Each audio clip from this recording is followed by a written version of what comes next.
ženski bos. Sin moj, končno sam te našla.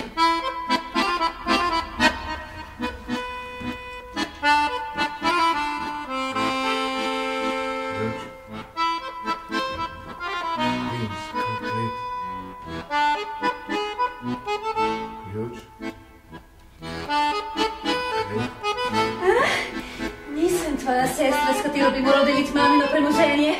Nisem tvoja sestra, čeprav si nisva tako daleč. Pravzaprav sem si zelo blizu.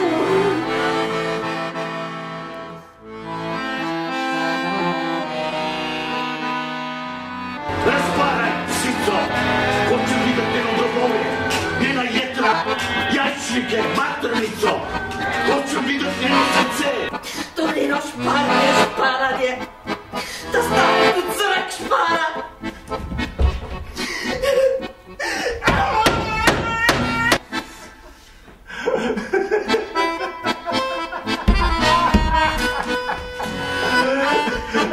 Ha ha ha ha!